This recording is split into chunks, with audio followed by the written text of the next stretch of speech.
Sermón 10. Profesar y no practicar. 9 de octubre de 1831.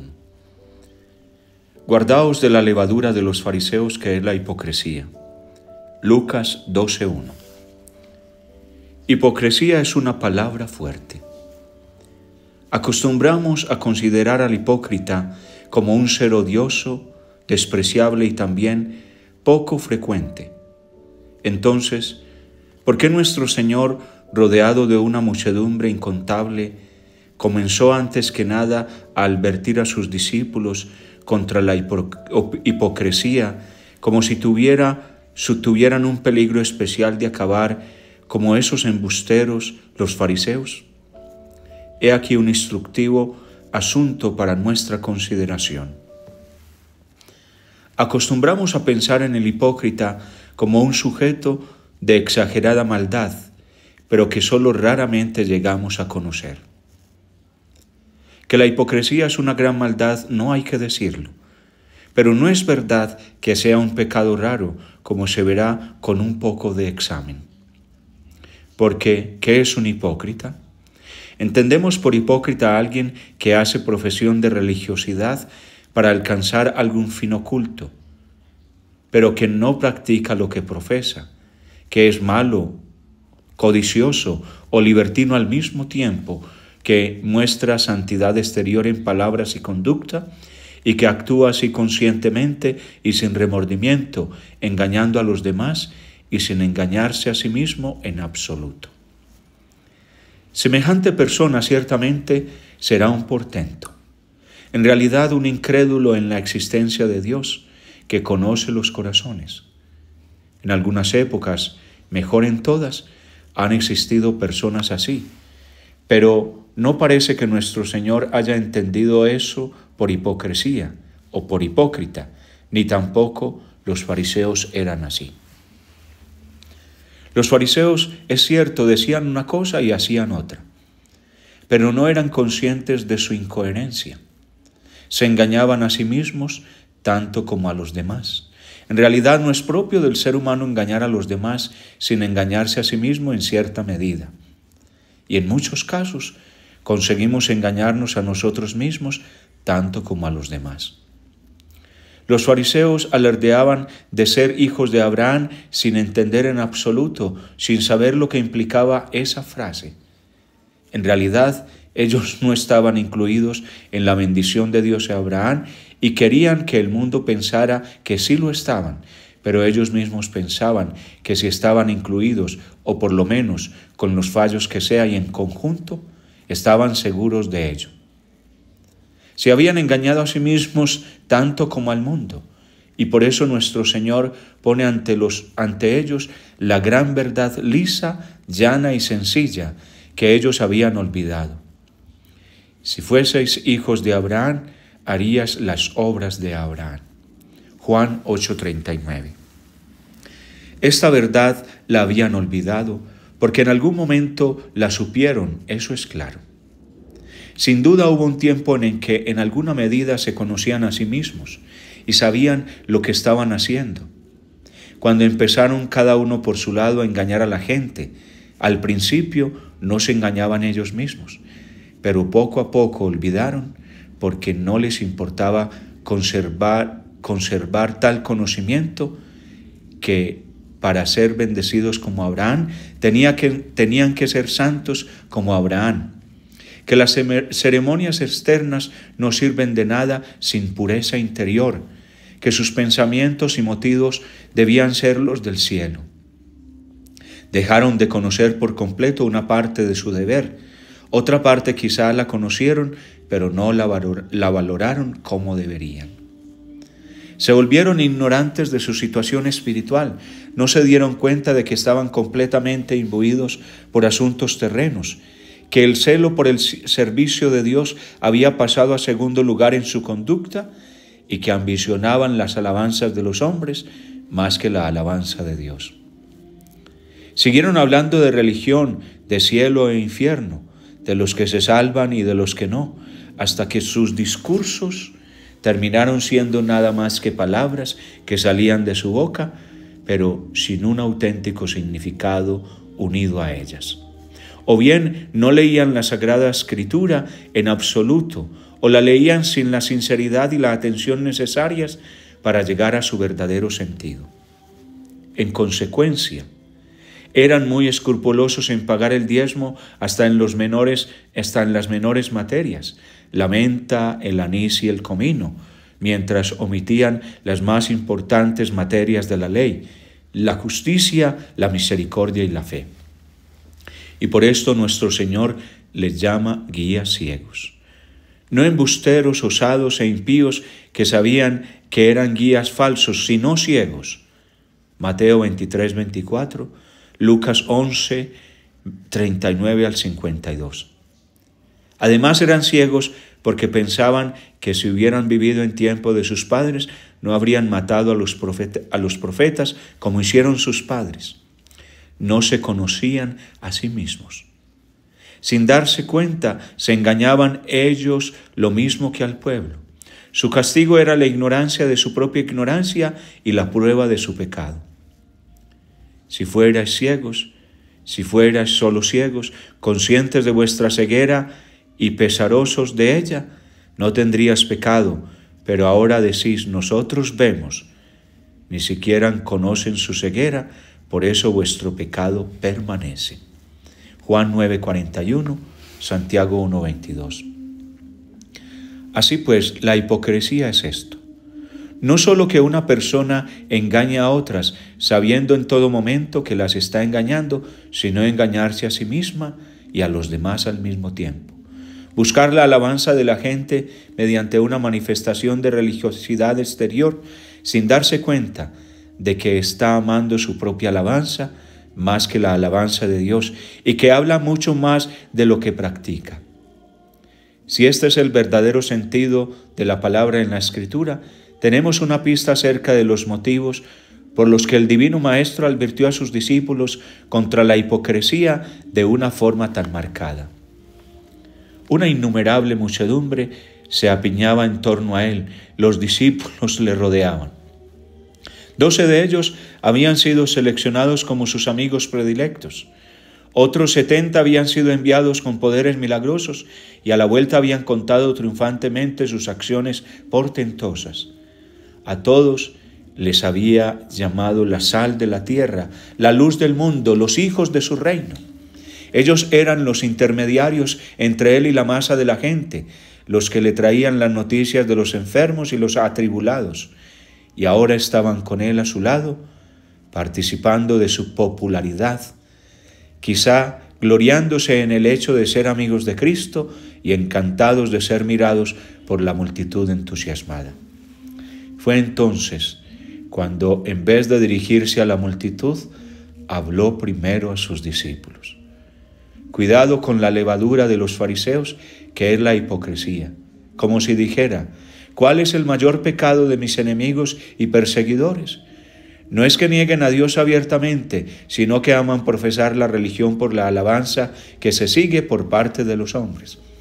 Les gusta comportarse con los demás hombres, compararse con los demás hombres, se enorgullecen de ser unos pocos a los que están asegurada la salvación entre tantos que se condenan. Les gusta estar de pie y ser admirados en sus demostraciones de religiosidad.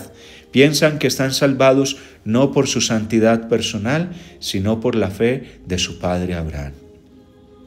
Todo este engaño puede afectarnos también a nosotros, si olvidáis que en el más allá seréis juzgados uno a uno en el juicio de Dios según vuestras obras. Ahora, por supuesto, estáis envueltos en mi grandeza y os beneficiáis de mi enseñanza y mi santidad, pero no hay nada que esté oculto y no se vaya a descubrir, ni escondido que no se vaya a conocer en el último día. Esta advertencia contra la hipocresía resulta más necesaria e impresionante por la grandeza de los dones del cristianismo en comparación con el judaísmo. Los fariseos presumían de ser hijos de Abraham. Nosotros tenemos otra bendición infinitamente más alta, la que nos confiere nuestra relación con Cristo. Ya en la infancia nos dieron los más asombrosos títulos de hijos de Dios, miembros de Cristo y herederos del reino de los cielos. Hemos sido honrados con dones espirituales que nos han cubierto con su sombra y hecho de nuestros cuerpos templos del Espíritu Santo. Y al llegar al uso de razón, se nos ha dado entrada a una divina y misteriosa comunicación con el cuerpo y la sangre de Cristo. Considerando nuestra naturaleza caída, no es más que normal que se nos olviden los deberes de nuestra condición de cristianos y al tiempo querramos conservar los dones y privilegios de esa condición. Nuestro Señor predijo con dolor en sus parábolas lo que iba a ocurrir en su iglesia, por ejemplo, cuando la compara con una red que allega peces de todo tipo, pero no se hace selección hasta el final. Hasta el día del juicio en la iglesia visible siempre habrá hipócritas que viven a su sombra gozando del nombre de cristianos y pensando que tendrán parte en la bienaventuranza final. Quizás se acepte con normalidad que muchos se profesen cristianos y luego no practiquen. Sin embargo, quienes acepten ese hecho se negarán a aceptar que semejante situación baste para hacer de ese cristiano un hipócrita en el sentido de la Escritura, como si el hipócrita fuera el que profesa ser lo que no es con algún mal motivo. Se dirá que los fariseos tenían un fin en lo que hacían, cosa que no tienen los cristianos meramente nominales. Pero ¿cuál era el motivo que incitaba a los fariseos a la hipocresía? Ser vistos por los hombres, la gloria humana. Mateo 6, 2 y 5. Así lo explica el Señor. ¿Quién no diría que el miedo al qué dirán y la esperanza de ventajas en el mundo no son actualmente una influencia muy poderosa para que los hombres se confiesen cristianos? Tanto más porque se piensa que es un acto noble, valioso y nada fácil que las personas públicas hagan sin ambajes lo que creen su deber para con Dios cuando la opinión más extendida entre la gente es contraria a su criterio. Difícilmente se encontrará una época desde el tiempo de los apóstoles en que los hombres estén más inclinados que ahora a hacer sus buenas obras para ser vistos de la gente, a exhibirse a la humana alabanza y, por tanto, a moldear su conducta de acuerdo con la ley del mundo y con la voluntad de Dios. Todos y cada uno debemos desconfiar de la solidez de nuestra fe y virtudes. Actuaríamos tan escrupulosamente como solemos hacer si nuestros conocidos y vecinos dejaran de vernos. No es que tener en cuenta la opinión ajena sea un mal motivo. Subordinada al juicio de Dios, no hace daño y es admisible, y en muchos casos hasta es un deber atenderla, y la posibilidad de seguir la opinión ajena es una ayuda que Dios nos da para llevarnos adelante en el buen camino. Pero cuando preferimos el juicio falible de los hombres en vez del mandato de Dios que no yerra, entonces estamos equivocados. Y equivocados de dos maneras, tanto por el hecho de que preferimos ese juicio humano, como porque siendo falible nos descaminarán. Y lo que os estoy preguntando, hermanos, no es si tienes en cuenta la opinión de los hombres acerca de ti, cosa que debes hacer, sino si la antepones al juicio de Dios, cosa que desde luego no debes hacer. Si lo haces, eres como los fariseos en su hipocresía, aunque no llegues tan lejos como ellos en el autoengaño. Incluso los cristianos que se portan bien tienen mucho en cuenta y temen la opinión de los demás sobre ellos, en lugar de vivir con fe en el Dios invisible. Para mí, esto es patente. En la medida en que su rango hace a los hombres inmunes al juicio de los demás, en esa misma medida sus protestas de cumplimiento y escrupulosidad religiosas se abandonan. Hay dos tipos de personas excluidas del juicio de la comunidad: los que están por encima y los que están por debajo. Los más pobres de todos, que ni sueñan con mantenerse con el trabajo de sus manos y han perdido el sentido de la dignidad personal por un lado, y lo que se llama, por usar palabras de este mundo, la alta sociedad a la moda, con lo que me refiero no a los ricos necesariamente, sino a aquellos ricos y nobles que se arrojan hacia los márgenes de la comunidad, rompen los lazos que los unen a los demás, por encima o por debajo de ellos, y viven para sí mismos, y el uno para el otro, sin que sus actos ordinarios queden a la vista del mundo en general. Como sucede que estos dos tipos, los proscritos de la opinión pública, se les podría llamar solo en general los más audaces y abiertamente libertinos en su conducta. Es como lo que hay que agradecer a la influencia de la buena opinión ajena en guardarnos a todos en el buen camino. Está claro que en la práctica las formas sociales ayudan a la mayoría de la gente a no caer burdamente en el pecado.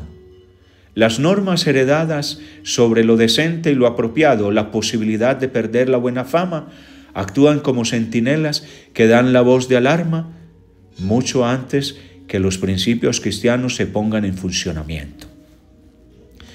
Entre los más pobres y menos educados no se conocen, en cambio, estas humanas salvaguardias contra el crimen. Y observad que justamente entre ellos y esa otra clase que he mencionado antes es donde el vicio y el crimen son más frecuentes. Entonces, ¿es que somos mejores que ellos? Desde luego que no. Sus tentaciones sin duda son más, lo cual ya evita que presumamos ante ellos, pero además a la vista de sus escandalosos pecados, ¿no salimos ganando nosotros con la gran lección, la urgente advertencia y la llamada a un honrado autoexamen? Porque somos de la misma naturaleza que ellos y con pasiones semejantes a las suyas. Puede que seamos mejores que ellos, pero el mero parecerlo no es prueba de que efectivamente lo seamos.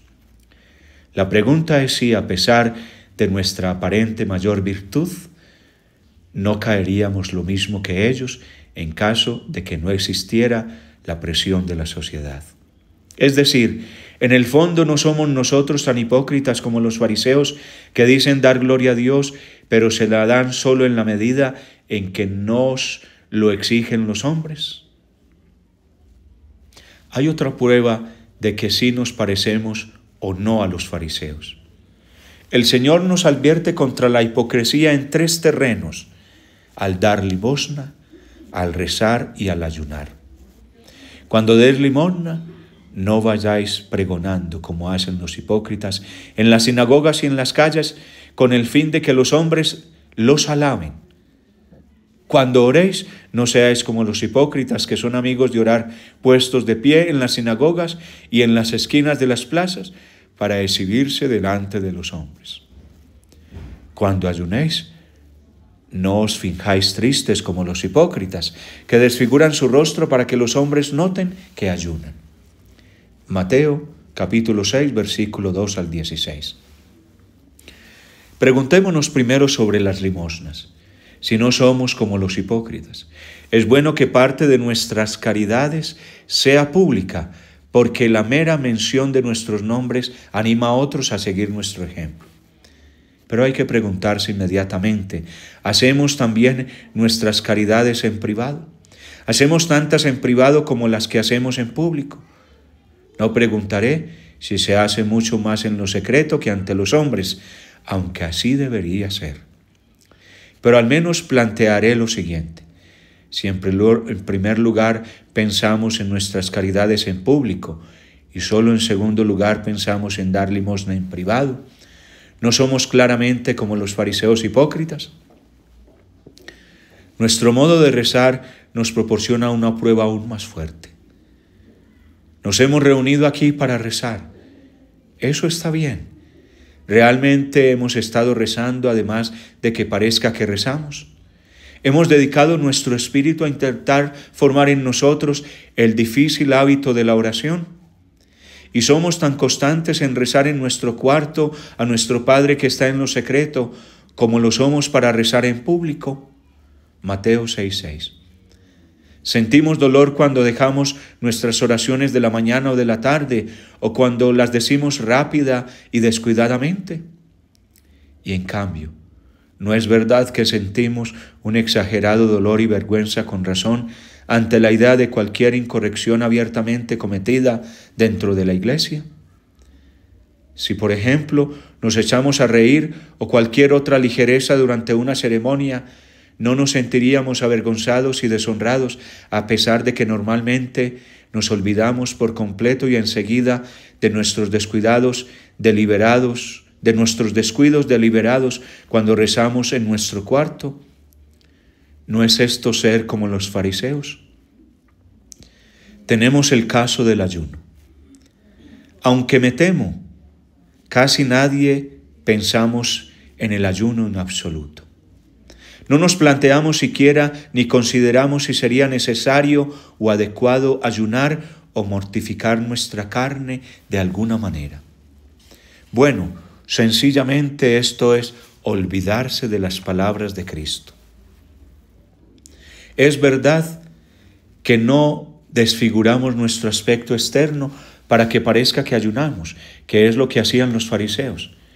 En esto nos distinguimos de ellos, parece, aunque en realidad esta aparente diferencia no hace sino confirmar nuestro auténtico parecido con ellos.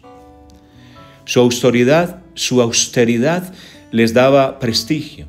A nosotros, en cambio, no nos daría ninguno, solo conseguiría que se burlaran de nosotros. Las cosas han cambiado. En tiempos de Cristo, dejarse ver ayunando hacía a los hombres parecer santos ante los demás. ¿Qué hacemos nosotros? Conservamos el espectáculo de las limosnas y del culto público, prácticas que el mundo aprueba. Y hemos suprimido el espectáculo del ayuno, una práctica de la que el mundo hoy se ríe. ¿No es verdad que si el ayuno estuviera rodeado de honores, nos podríamos hacer ayunos como los fariseos? Buscamos las alabanzas de los demás. ¿Qué hay en esto de seguimiento de las promesas y mandatos de Dios? Así pues, es muy oportuna la advertencia de nuestro Señor. Nos hace a nosotros, sus discípulos, de que nos guardemos de la levadura de los fariseos, que es la hipocresía, hacer profesión de fe y no practicarla. Nos advierte contra ello como una levadura, como un mal sutil e insinuante que se apodera silenciosamente de nuestro modo de ser si le damos entrada.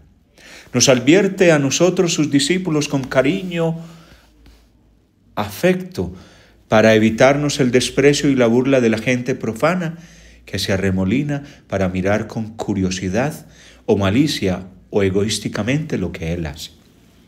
Le buscan, no para adorarle por sus milagros, sino para ver de obtener algún beneficio o para darse gusto al tiempo que profesan darle gloria.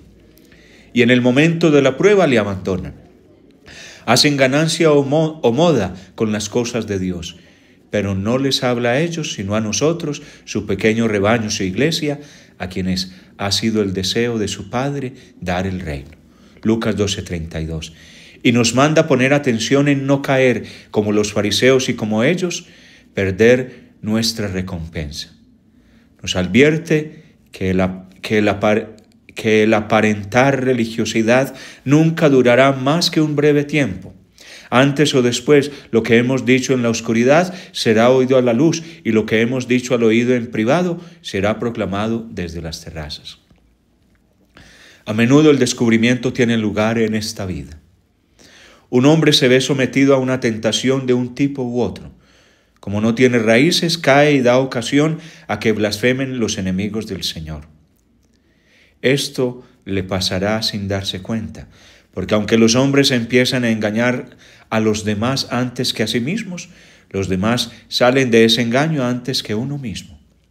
Los demás acaban dándose cuenta, mientras los ojos del interesado siguen cerrados para sí mismo, y él mismo se vuelve transparente para los demás, que perciben y pronto descubren los bajos y mundanos motivos de su conducta, mientras que él solo los percibe muy vagamente y ni de lejos descubre que los demás ven con toda claridad esos bajos motivos.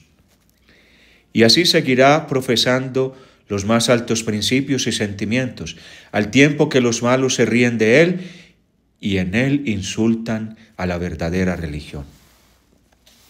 No penséis que me refiero a una o dos personas cuando hablo del escándalo que la incoherencia del cristiano trae para su causa. El así llamado mundo cristiano, ¿qué es en la práctica sino un testigo de Satanás más que un testigo de Cristo?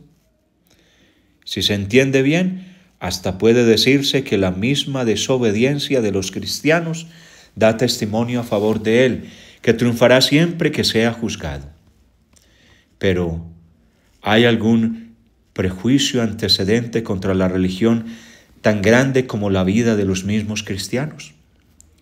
Tengamos siempre presente que todo el que sigue a Dios con el corazón a medias da fuerza a la mano de sus enemigos, hace exultar a los malos, embrollar a quienes buscan la verdad y atrae reproches hacia el nombre del Señor. Es sabido que los incrédulos mantienen con triunfalismo que la mayoría del pueblo inglés es el de los suyos, que la desobediencia práctica de los que se profesan cristianos es prueba de que digan lo que digan, en el fondo ellos tampoco creen. Lo habremos oído, y no en el calor de una discusión o como una sátira, sino sinceramente y dicho con toda calma, con la persuasión absoluta de que es la verdad. Es decir, que los hombres que se han deshecho de su Salvador se consuelan con la idea de que sus vecinos, aunque demasiado tímidos o indolentes, para decirlo abiertamente, en secreto, o al menos en la intimidad, hacen lo mismo que ellos. Y al advertir esa incoherencia, los desprecian por poco viriles, por cobardes, por dejarse esclavizar y odian la religión como el origen de esa degradación del espíritu. La gente que en este país se declara cristiana, dicen uno de ellos, con unas pocas excepciones, no son creyentes, y toda persona sensata cuyo fanatismo no le hayan cegado, debe darse cuenta de que personas abiertamente dedicadas a las ganancias mundanas o a la mundana vanidad o a los goces lujuriosos, aunque todavía mantenga cierta decencia, aunque finjan creer en las trascendencias doctrinales del cristianismo, no son más que actores en una farsa miserable que ni siquiera merece ser despreciada. Así habla un declarado enemigo de Cristo. Se cree en el deber de desafiar con la confesión de su incredulidad y despreciar la mezquindad, la mezquina hipocresía de los que le rodean. Su argumento no resistiría al juicio de Dios en el último día, puesto que todo incrédulo lo es por su propia culpa. Él no tiene excusa, pero a los falsos cristianos los está hundiendo en la condenación. ¿Qué suplicarán estos ante el trono de Dios cuando se revelen todas las cosas escondidas y este injuriador de la religión atribuya su incredulidad en cierta medida al mal ejemplo y a la incoherente conducta de aquellos? Cuando señale esa acción o esa conversación, esa conducta violenta o mundana, esa operación codiciosa o injusta, o esa conducta complaciente consigo mismo, como la ocasión en parte de su apartamiento de Dios. Ay del mundo por los escándalos. Es inevitable que vengan los escándalos. Sin embargo, ay del hombre por cuya culpa se produce el escándalo. Mateo 18:7. Ay del que engaña y del que se engaña. Así acaba la esperanza del impío. Su confianza es solo un hilo, una telaraña su seguridad. Se apoya en su casa y no resiste, se agarra a ella y no se tiene en pie. Job, capítulo 8, versículos 13 al 15. Dios nos dé su gracia para huir de este infortunio mientras hay tiempo. Examinémonos para ver si hay algún mal camino dentro de nosotros. Procuremos obtener alguna garantía de que hemos tomado ese camino estrecho que lleva a la vida. Recemos a Dios para que nos ilumine y nos guíe y nos dé la voluntad y el poder de agradarle.